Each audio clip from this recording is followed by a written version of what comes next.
The transport capsule landed with a hiss of steam on the edge of the dusty human outpost. Inside, the alien bride, registered name Cira Valus, blinked her golden eyes open as the hatch unsealed. She'd been shipped halfway across the galaxy, sold through the interplanetary matchmaking program that promised harmony between species. But something was wrong. The coordinates flashing on the landing pad didn't match the ones on her order slip. "Welcome to Outpost 47B, Ms. Valus," said the pad's rusty droid. "Your human spouse awaits. Designation Elias Carter." Elias Carter? Cira frowned. My match was supposed to be Governor Hale of Terra 9. The droid just beeped. Delivery complete. No refunds.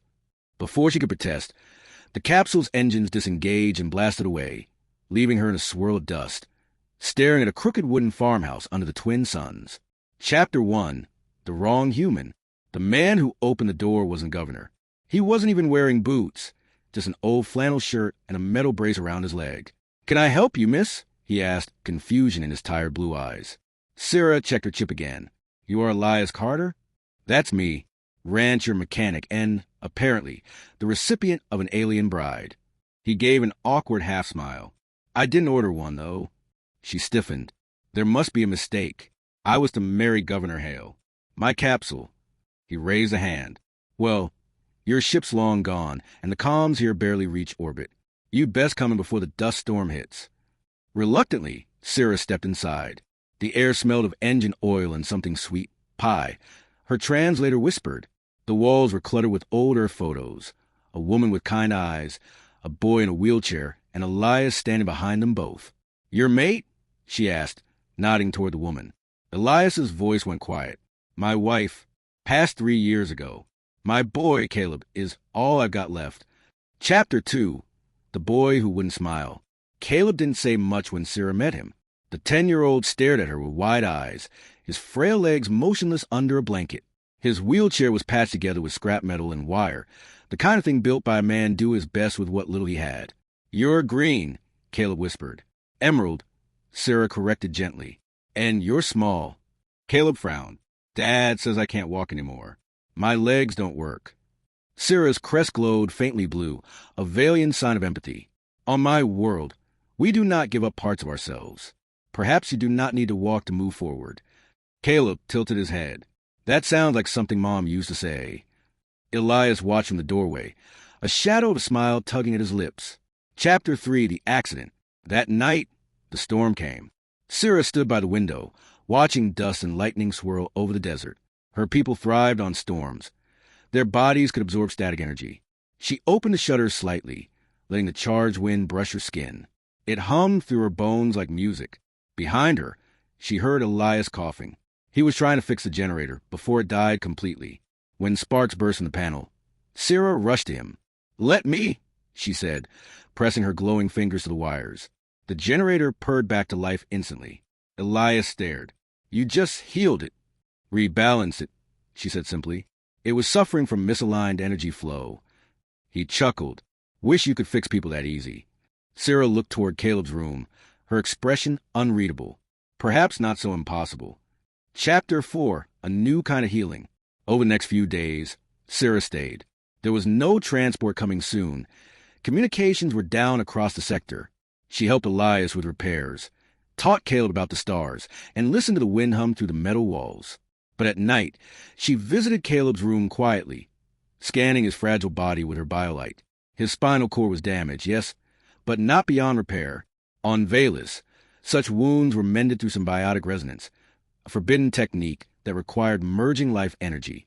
When Elias caught her one night with her hands glowing over the boy's back, he froze. "What are you doing to my son?" Cira turned, her crest dimming, helping him remember how to heal. Elias's jaw clenched. "He's been through every doctor on 3 colonies. Don't give him false hope." "I give him truth," she said, voice sharp. "His body remembers movement. I can guide it." Caleb, half awake, whispered, "Dad, please." "Let her try." Elias's resolve cracked under his son's pleading eyes. "Fine, but if you hurt him." "I won't." Chapter 5. The Song of Valus. For 3 nights, Cira worked. She sang softly in her native tongue, a melody that shimmered like moonlight. Valian healing wasn't mechanical.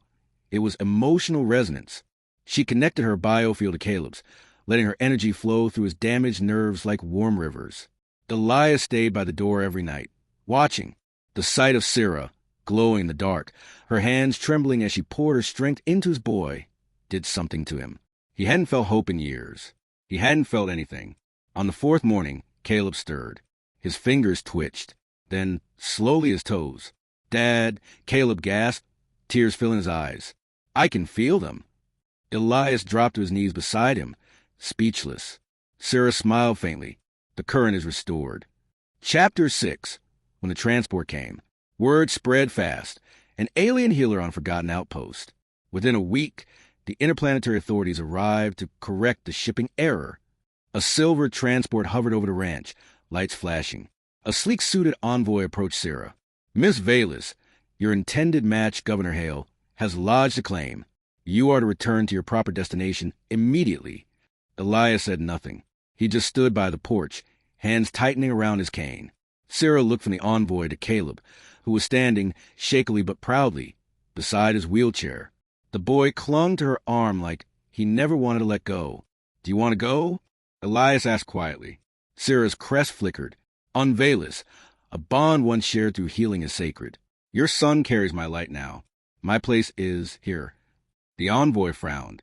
"You would give up a life of power for a human rancher?" Sarah met his gaze steadily. "Power does not raise children, or heal hearts." Chapter 7. The Decision. The envoy turned away, disgusted. "So be it, but Vallis will not recognize this union." "I do not need recognition," she said. When the ship left, the desert fell quiet again. The three of them stood together under the twin suns, man, child, and alien. Elias took a slow breath. "You know, I was never much for believing in fate, but I'm starting to think someone up there made a mix-up for a reason." Sarah smiled, her golden eyes soft. "Some mistakes are not errors. They are doors." Caleb grinned, wobbling on his newly working legs. "Does that mean you're staying forever?" Sarah knelt to his level, touching his forehead gently. "As long as you both will have me." Elias extended his hand. "Then welcome home, Miss Vallis." She hesitated, then placed her shimmering hand in his rough human one. And for the first time since she left her world, Sarah Vallis felt complete.